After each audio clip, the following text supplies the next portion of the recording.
ಶುಭೋದಯ ಎಲ್ರಿಗೂ. ತುಂಬ ದಿನ ಆದಮೇಲೆ ನಾನು ವಿಡಿಯೋ ಮಾಡ್ತಾ ಇದ್ದೇನೆ. ಸ್ವಲ್ಪ ಬ್ಯುಸಿಯಾಗಿದ್ದೆ. ಇವತ್ತು ನಾನು ತಂದಂತಹ ಮತ್ತು ಕಲೆಕ್ಟ್ ಮಾಡಿದಂತಹ ವಾಲೆಟ್ಸ್ಗಳನ್ನೆಲ್ಲ ತೋರಿಸ್ತೇನೆ. ಇದನ್ನು ನನಗೆ ಒಬ್ಬರು ತುಂಬಾ ಬೇಕಾದವರು ಥೈಲ್ಯಾಂಡಿಂದ ಗಿಫ್ಟ್ ತಂದು ಕೊಟ್ಟಿರೋದು. ಇದು ವಾಲೆಟ್ ಸುಮಾರು ಒಂದು 7-8 ವರ್ಷ ಆಯಿತು. ಆದರೂ ನಾನು ನೀಟಾಗಿ ಇಟ್ಕೊಂಡಿದ್ದೇನೆ. ತುಂಬಾ ಯೂಸ್ ಮಾಡ್ತಾ ಇದ್ದೇನೆ. ಇದೊಂದು ಬ್ರ್ಯಾಂಡ್ ವಾಲೆಟ್ ಅಂತ ಹೇಳ್ಬೋದು.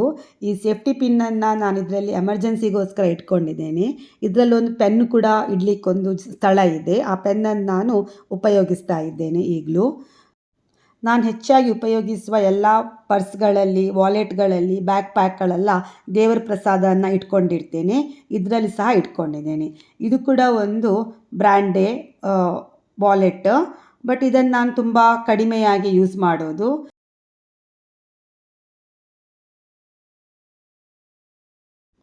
ಈ ವಾಲೆಟನ್ನು ಕೂಡ ನಾನು ಸ್ವಲ್ಪ ಯೂಸ್ ಮಾಡ್ತೇನೆ. ಇದರಲ್ಲಿ ಸ್ವಲ್ಪ ಹಣವನ್ನು ಇಟ್ಕೊಂಡಿದ್ದೇನೆ, ಎಮರ್ಜೆನ್ಸಿಗೆ ಬೇಕು ಅಂತ. ಎಲ್ಲ ಕಡೆಯಲ್ಲಿ ಗೂಗಲ್ ಪೇ ಮಾಡಲಿಕ್ಕೆ ಆಗೋದಿಲ್ಲ ನೋಡಿ. ಆಮೇಲೆ ಇದನ್ನು ಕೂಡ ನನಗೆ ಯಾರ ಕೊಟ್ಟಿರೋದು. ಬಟ್ ಇದರಲ್ಲಿ ಒಂದು ಚೈನ್ ಇತ್ತು, ಅದನ್ನು ನಾನು ರಿಮೂವ್ ಮಾಡಿದ್ದೇನೆ. ಇದನ್ನು ನಾನು ಯೂಸ್ ಮಾಡದೇನೆ ಇದರದ್ದೆಲ್ಲ ಸ್ಕಿನ್ನೆಲ್ಲ ಪೀಲ್ ಔಟ್ ಆಗ್ತಾ ಇದೆ ನೋಡಿ. ಇದನ್ನು ಸ್ವಲ್ಪ ಯೂಸ್ ಮಾಡೋದು ಜಾಸ್ತಿ ಮಾಡಬೇಕು. ಈ ವಾಲೆಟನ್ನು ನಾನು ಇಶಾ ಫೌಂಡೇಶನ್ ಕೊಯಮತ್ತೂರಿಗೆ ಹೋದಾಗ ಅಲ್ಲಿ ತಗೊಂಡಿದ್ದೆ. ಇದನ್ನು ನಾನು ಜಾಸ್ತಿಯಾಗಿ ಯೂಸ್ ಮಾಡೋದಿಲ್ಲ. ಯಾಕೆಂದರೆ ಇದರಲ್ಲಿ ನಂದು ಕಾಯಿನ್ ಕಲೆಕ್ಷನ್, ವಿದೇಶದ್ದೆಲ್ಲ ಕಾಯಿನ್ ಕಲೆಕ್ಷನ್, ಆಮೇಲೆ ಹಣ, ಕರೆನ್ಸಿ ಅದನ್ನೆಲ್ಲ ಇದರಲ್ಲಿ ಇಟ್ಕೊಂಡಿರ್ತೇನೆ. ಹಾಗಾಗಿ ಇದನ್ನು ನಾನು ಹೆಚ್ಚಾಗಿ ಯೂಸ್ ಮಾಡೋದಿಲ್ಲ. ನಾನು ಜಾಸ್ತಿ ಉಪಯೋಗಿಸುವ ವಾಲೆಟ್ ಅಂದರೆ ಇದೇ. ಆಚೀಚೆ ಹೋಗುವಾಗ, ಟ್ರಾವೆಲ್ ಮಾಡುವಾಗ ತುಂಬಾ ನನಗೆ ಹ್ಯಾಂಡಿ ಆಗಿದೆ. ಇದರಲ್ಲಿ ನಾನು ID ಕಾರ್ಡ್ಸ್, ಎಮರ್ಜೆನ್ಸಿಗೆ ಸ್ಟಿಕ್ಕರ್ಸ್ ಎಲ್ಲವನ್ನು ಇಟ್ಕೊಂಡಿರ್ತೇನೆ. ಈ ವಾಲೆಟನ್ನು ನಾನು ತುಂಬಾ ಯೂಸ್ ಮಾಡ್ತೇನೆ. ಇದು ಒಂದು ವಾಲೆಟ್ಟೇ.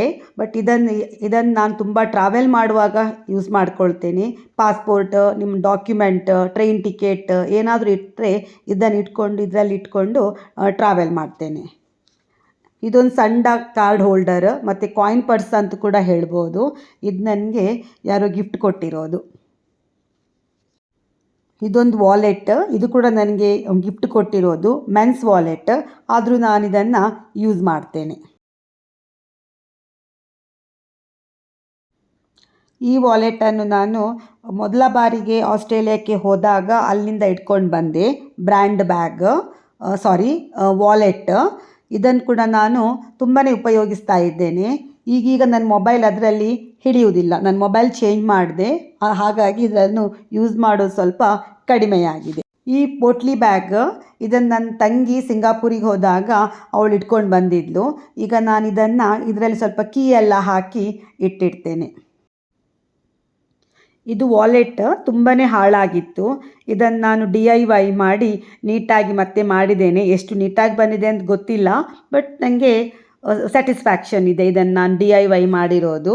ಇದನ್ನು ಮತ್ತೆ ಪುನಃ ಉಪಯೋಗಿಸಬೇಕು ಅಂತಲೇ ಇದನ್ನು ನಾನು DIY ಮಾಡಿದೆ.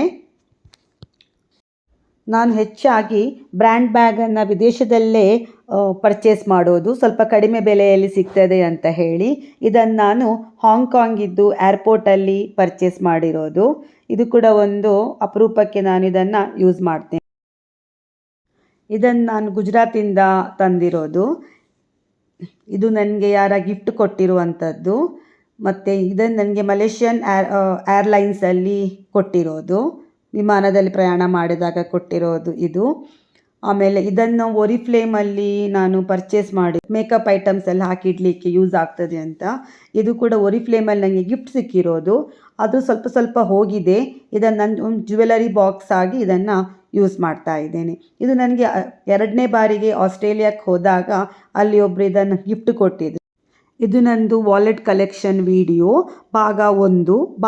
ಭಾಗ 2ರಲ್ಲಿ ಹ್ಯಾಂಡ್ ಬ್ಯಾಗ್ಸ್, ಆಮೇಲೆ ಬ್ಯಾಕ್ ಪ್ಯಾಕ್ಸ್, ಟೋಟ್ ಬ್ಯಾಗ್ಸ್ ಎಲ್ಲ ಕಲೆಕ್ಷನ್ಸ್ ಎಲ್ಲ ತೋರಿಸ್ತೇನೆ. ವಿಡಿಯೋ ಇಷ್ಟ ಆದಲ್ಲಿ ನನ್ನ ಚಾನಲನ್ನು ಸಬ್ಸ್ಕ್ರೈಬ್ ಮಾಡಿ, ವಿಡಿಯೋನ ಲೈಕ್ ಮಾಡಿ. ಧನ್ಯವಾದಗಳು.